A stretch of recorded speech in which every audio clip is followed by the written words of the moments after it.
할렐루야. 오늘 저는 여러 성도님들과 함께 제사보다 자비를 원하시는 하나님, 부제목으로 안식일에도 병을 고치신 예수님, 이런 제목으로 함께 은혜를 나누겠습니다.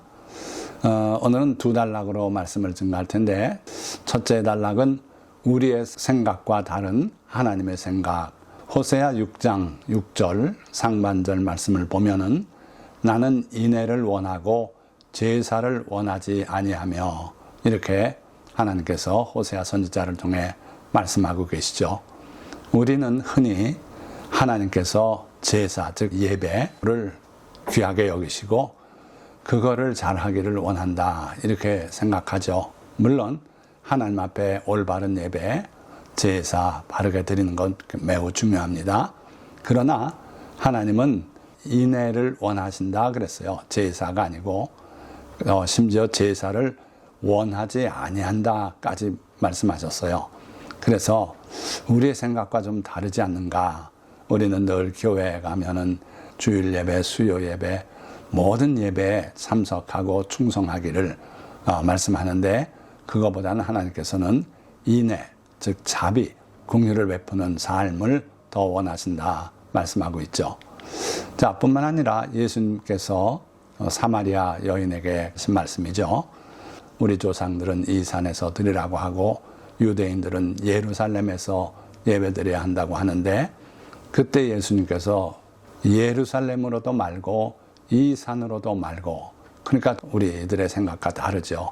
우리는 예루살렘 성전으로 나가든지 아님 서울에 있는 어느 교회로 간다든지 이러길 하나님이 원하시는 줄 아는데, 예루살렘으로도 말고 이 산으로도 말고 오직 영과 진리로 예배드리는 자를 하나님이 찾으신다 말씀하셨어요. 그러니까 예배 장소에 관해서도 우리 생각과 하나님의 생각이 다르다 하는 걸 알 수 있고요. 또 예레미야 선지자를 통해서 너희는 이것이 여호와의 성전이라, 이것이 여호와의 성전이라, 이것이 여호와의 성전이라 하는 거짓말을 믿지 말라. 그러니까 아무리 아름답게 짓고 또 하나님의 이름이 거기 있었고 하나님께서 거기 임하시고 많은 역사가 있다 해도, 오늘 현재 우리가 하나님과의 관계가 바로 되고 그 성전에서 올바른 예배가 드려지고 제사가 드려지고 하기 전에는 그 성전은 헛것이다 하는 거죠. 그래서 하나님의 생각과 우리 생각이 많이 다를 수 있다 하는 걸 늘 기억해야 돼요. 또 말라기서에 보면 너희 중에 성전문을 닫을 자가 있으면 좋겠도다. 하나님의 전에 모여와서 성회와 더불어서 악을 저지르는 일이 참 하나님은 감당하기 어렵다는 거예요. 그래서 차라리 성전문을 닫을 자가 있으면 좋겠도다, 그렇게 말씀하고 있어요. 자, 이건 몇 가지 예에 불과합니다. 하나님과 우리의 생각이 다를 때가 참 많다. 그래서 하나님께서는 우리에게 이사야 선지자를 통해서 오라, 우리가 서로 변론하자. 무조건 믿으라는 게 아니에요. 와서 서로 변론하자, 이야기를 좀 해보자. 내 생각은 이런데 너희는 왜 그렇게 살고 있느냐. 이렇게 하나님은 우리와 변론하고 무엇이 옳은 것인지를 우리가 깨닫고 그렇게 살아가기를 원하신다 하는 거죠. 그 이사야 1장 18절의 말씀, 여호와께서 말씀하시되 오라, 우리가 서로 변론하자. 너희의 죄가 주홍 같을지라도 눈과 같이 희어질 것이요 진홍같이 붉을지라도 양털같이 희게 되리라. 하나님께서 변론하자고 청하고 계세요. 죄의 문제에 관해서 지금 말씀하고 계신데, 너희의 죄가 주홍 같을지라도 눈과 같이 희어질 것이요 눈처럼 하얗게 변화될 것이다. 하나님과 변론하고 하나님의 뜻을 우리가 바로 알고 나면은 회개하게 될 것이고, 그렇게 될 때 우리의 죄는 눈과 같이 희어질 것이다. 진홍같이 붉을지라도 양털같이 희게 되리라. 하나님의 약속이죠. 그래서 우리가 하나님과 변론할 줄 알아야 돼요. 무조건 믿고 아무것도 따지지 않고 믿는 것이 참된 믿음이라고 우린 많이 들어왔어요. 그런데 하나님의 생각은 그렇지 않아요. 우리가 서로 변론하자. 옳고 그런 거를 우리 얘기해 보자. 그래서 네가 진심으로 동의가 일어나고 그럴 때 그렇게 살아라 하는 것이 하나님의 말씀이에요. 그래서 19절 보니까 너희가 즐겨 순종하면 하나님과 변론하면서 깨닫고 뉘우치고 마음에 와 닿고 한 말씀을 순종하라는 거예요. 그러면 땅에 아름다운 소산을 먹을 것이요 너희가 거절하여 배반하면 칼에 삼켜지리라. 여호와의 입의 말씀이니라. 놀랍게도 하나님은 항상 우리에게 복받는 길과 또는 징벌 가운데 망하는 길 두 가지를 다 말씀하세요. 교회에서는 좋은 이야기만 듣기 쉽습니다. 그러나 하나님은 늘 좋은 말씀하시고 또 멸망하는 말씀도 하세요.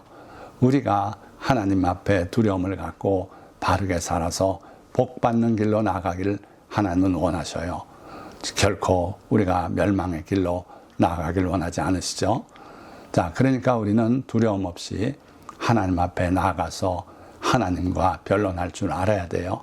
죄 문제 때문에만이 아니고 우리의 모든 삶에 궁금증이 있는 것 다 주님께 아뢰고 여쭙고 하나님의 가르침을 받고 이렇게 사는 것이 진실된 종교 생활이고 하나님을 섬기는 것이고 그게 복받는 길이다. 그런데 흔히 우리는 하나님 앞에 큰 이견을 가지고 있으면서도 여쭙지 않고 묻지 않고 살아갑니다. 그게 주로 뭐냐면 하나님이 기뻐하시는 종교생활, 신앙은 과연 무엇인가 하는 거예요. 오늘 바로 그 주제를 우리가 논하는 겁니다. 하나님은 우리가 하나님 앞에 제사 드리는 것보다 이웃을 불쌍히 여기고 그리고 그들을 긍휼로 돌보고 자비를 베풀고 하는 걸 기뻐하신다 하는 거예요. 그래서 하나님의 이 뜻이 그의 아들 우리 주 예수 그리스도를 통하여 어떻게 나타나는가를 우리가 오늘 살펴보고자 하는 겁니다. 자, 그러면 두 번째 단락으로 들어가겠습니다. 안식일에도 병을 고치심으로 자비를 가르치시고 베푸신 예수 그리스도의 모습을 통해서 우리가 과연 어떠한 신앙생활을 하는 것이 하나님의 뜻에 합당한 신앙생활인지 살펴보고자 합니다. 자, 그러면 첫 번째 예화를 살펴보겠습니다. 한편 손 마른 사람을 고쳐주신 주님, 회당에서 안식일날 벌어졌던 일이고 마태복음이 기록하고 있는 내용을 보겠습니다. 자, 마태복음 12장 9절에서 10절 말씀 보니까 거기에서 떠나 그들의 회당에 들어가시니 한쪽 손 마른 사람이 있는지라. 사람들이 예수를 고발하려 하여 물어 이르되 안식일에 병 고치는 것이 옳으니까. 자, 이렇게 도전적으로 질문을 던져요. 그 이유는 예수님을 고발하려고 해서 질문을 던진 거예요. 우리가 진정으로 무엇이 궁금하고 거기에 대한 하나님의 뜻을 알고 싶어서 여쭙는다면 그거는 주님이 기뻐하시고 그럴 일이죠. 그런데 여기는 분명하게 예수를 고발하려 하여 물어 이르되 이렇게 기록되어 있어요. 참 악한 동기로 예수님께 질문을 던지고 있죠. 그 내용은 안식일에 병 고치는 것이 옳으니까. 그런데 바로 그 앞에 보니까 한쪽 손 마른 사람이 있는지라. 그러니까 이 사람들은 해결해야 할 문제를 해결할 능력도 없이 그 문제를 그냥 끌어안고 살아오고 있었고, 그런데 예수님에 대해서 도전을 하고 있는 것이에요. 참 어줍지 않은 그런 모습이죠. 자, 그때 예수님의 대답은 이랬어요. 11절 예수께서 이르시되 너희 중에 어떤 사람이 양 한 마리가 있어 안식일에 구덩이에 빠졌으면 끌어내지 않겠느냐. 안식일에 양 한 마리가 구덩이에 빠졌대요. 그러면 끌어내지 않겠느냐. 안식일은 아무 일도 안 하고 쉬는 날로 생각하기 쉬운데 식사 같은 건 다 해야 됩니다. 먼저 준비한 음식을 상에 펼쳐놓고 기도하고 먹고 이런 일은 안 할 수 없는 거죠. 당연한 거죠. 그런가 하면 또 가축의 생명에 관한 일도 금하지 않았어요. 그래서 안식일 날이라도 소나 낙이나 우리에 있는데 목말라 할 거 아닙니까? 그러면 끌고 나가서 물을 먹이고 데리고 들어와서 다시 우리의 문을 잠그고 그렇게 하는 거고요. 또 그 가축이 안식일에 구덩이에 빠지거나 곤란에 처하거나 하면은 도와서 건져내 주는 거예요. 그런데 예수님께서 하신 말씀은 사람이 양보다 얼마나 더 귀하냐. 그러므로 안식일에 선을 행하는 것이 옳으니라. 그렇게 말씀하시고 이에 그 사람에게 이르시되 손을 내밀라 하시니 그가 내밀매 다른 손과 같이 회복되어 성하더라. 그러니까 예수님은 그들이 예수님을 고발하려고 예수님을 향해 그렇게 질문을 던졌지만 거기에 굴하지 않고 안식일에 선을 행하는 것이 옳다. 즉 자비를 베푸는 것이 옳은 행위다 하고 말씀하신 거죠. 그럼 두 번째 이야기입니다. 한 여인을 고쳐주신 주님인데 자, 이 여인은 어떤 여인인가? 누가복음 13장 10절에서 13절 말씀 보니까 예수께서 안식일에 한 회당에서 가르치실 때에 18배 동안이나 귀신 들려 앓으며 꼬부라져 조금도 펴지 못하는 한 여자가 있더라. 귀신 들려서 여러 가지 증상이 옵니다. 이 여인은 귀신 들려서 앓았다 그랬어요. 끙끙 앓아요. 그러고 꼬부라져서 허리가 꼬부라져서요. 꼬부랑 할머니처럼 됐고요. 조금도 펴지 못하는 그런 상황으로 살아왔어요. 그것도 한두 달도 아니고 18배 동안이나 그렇게 살아왔다고 합니다. 자, 이거 참 안타까운 일 아닙니까? 할 수만 있다면 그 여인을 귀신에게서 노연하게 해서 꼬부라진 게 바로 펴지고 정상 생활을 해갈 수 있으면 얼마나 좋지 않겠어요? 자, 그래서 그 여인을 예수께서 보시고 불러 이르시되 여자여 내가 내 병에서 놓였다 하시고 안수하시니 여자가 곧 펴고 하나님께 영광을 돌리는지라. 사람들이 다 보고 있었고 안식일이었고 내 병에서 놓였다 선언하시고 안수하셨다 그랬어요. 그러니까 그 여자가 바로 귀신에게서 노연하고 허리를 펴고 하나님께 영광을 돌리고 이렇게 됐죠. 그런데 이상한 일이 벌어졌어요. 14절 회당장이 예수께서 안식일에 병 고치는 것을 분내요. 그러고 예수님께는 뭐라고 못하고 무리에게 이르되 일할 날이 엿새가 있으니 그동안에 와서 고침을 받아라. 안식일에는 하지 말라.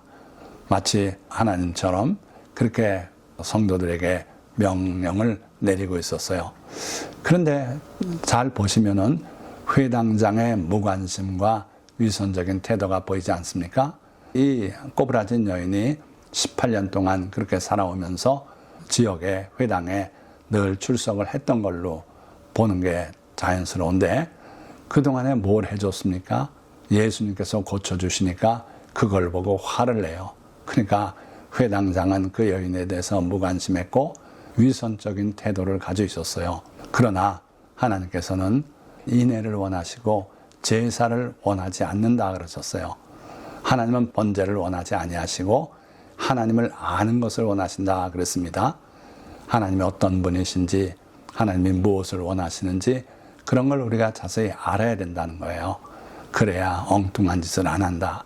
이 회당장처럼 하나님이 기뻐서 행하신 일을 분을 내어서 거기에 대적하는 그런 어리석은 일 결코 우리가 하지 말아야 될 줄 믿습니다. 주께서 대답하여 이르시되 외식하는 자들아 너희가 각각 안식일에 자기의 소나 나귀를 외양간에서 풀어내어 이끌고 가서 물을 먹이지 아니하느냐. 그러면 18배 동안 사탄에게 매임바 된 이 아브라함의 딸을 안식일에 이 매임에서 푸는 것이 합당하지 아니하냐. 여러분들 어떻게 생각하십니까? 18배를 사탄에게 매임받은 이 아브라함의 딸을 안식일에 이 매임에서 푸는 것이 합당하지 아니하냐. 아멘. 할렐루야. 당연하죠. 우리에게 그런 권능이 있다면 돌아다니면서 탁 풀어주고 병에서 노임받도록 그렇게 해야 되지 않겠습니까? 그게 참된 자비 아닙니까? 그걸 하나님이 기뻐하신다 하는 거예요. 예수께서 이 말씀을 하심에 모든 반대하는 자들은 부끄러워하고 온 무리는 그가 하시는 모든 영광스러운 일을 기뻐하니라. 할렐루야. 여러분들도 이 중에 모든 영광스러운 일을 기뻐하는 그 무리에 속하시기를 예수 그리스도의 이름으로 축원드립니다. 결코 하나님이 기뻐하셔서 하시는 일을 반대하고 거기에 분을 내고 반대 교훈을 내놔서 가르치고 이런 일은 하지 않으시기를 바라요. 자, 마지막 예화입니다. 38배 된 병자를 고치신 주님.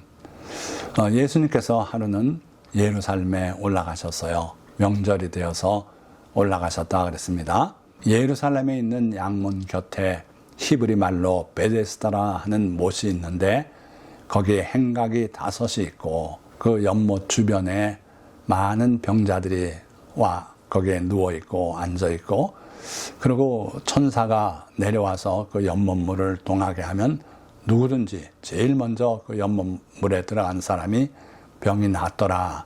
그 신기한 베데스다 연못 주변에 병 낫기를 바라서 많은 병자들이 와서 누워서 대기하고 있고 또는 그를 도와주기 위해서 옆에 와 있는 분도 있고 막 그런 장면이 거기 펼쳐져 있더라 하는 거예요. 그런데 자세히 보니까 거기 38배 된 병자가 있더라. 그에게 예수님께서 다가가셨어요. 여기 그림 보면 아주 유명한 그림입니다만은 예수님께서 가까이 오셔서 그를 가리고 있는 천을 들추어서 그의 얼굴을 바라보시면서 말씀을 하십니다.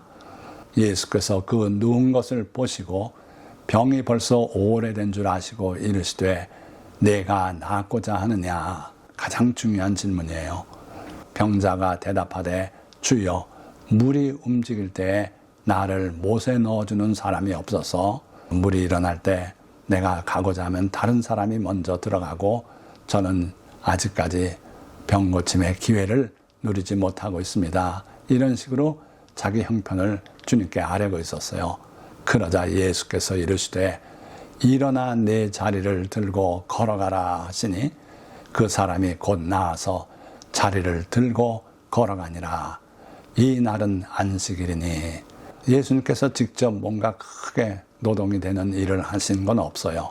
그러나 이 사람에게 자리를 들고 걸어가라고 명령하신 것을 이 유대인들이 꼬투리 잡고 있어요. 그리고 이 날은 안식일이었기 때문에 그렇죠. 자, 그래서 유대인들이 병 나온 사람에게 이르되 안식일인데 내가 자리를 들고 가는 것이 옳지 아니하니라. 그러니까 병 나온 사람이 대답하되 나를 낫게 한 그가 자리를 들고 걸어가라 하더라 하니 참 명답이죠. 논리를 따져 대답하지 않았고 나를 낫게 한 그가 자리를 들고 걸어가라 하더라. 그래서 내가 이걸 들고 걸어가는 거다. 누가 그런 명령을 한다고 그 일이 실제로 이루어질 수 있습니까? 우리 주 예수 그리스도만이 그런 권능이 있는 분이죠. 그래서 이 사람은 그분이 누군지도 모르고 자리를 들고 걸어가라 해서 그렇게 했던 거예요. 그러니까 그들이 묻되 너에게 자리를 들고 걸어가라 한 사람이 누구냐 하되 고침을 받은 사람은 그가 누구인지 알지 못하니 이는 거기 사람이 많으므로 예수께서 이미 피하셨습니다. 안타까운 것은 고침을 받은 사람은 그가 누구인지 알지 못하니 자기를 고쳐준 분이 예수 그리스도 하나님의 아들이심을 전혀 몰랐다는 거예요. 그러고 예수님은 이미 거기에 사람이 많은데 떠나셨어요. 자, 그 후에 5장 14절입니다. 그 후에 예수께서 성전에서 그 사람을 만나 이르시되 만약 이 부분이 없다면 그 사람은 병만 나았고 그 다음에 또다시 죄를 범하고 이전 모습으로 돌아가지 않았겠나 하는 생각이 있는데 그 이유는 바로 이 말씀에서 우리가 유추할 수 있죠.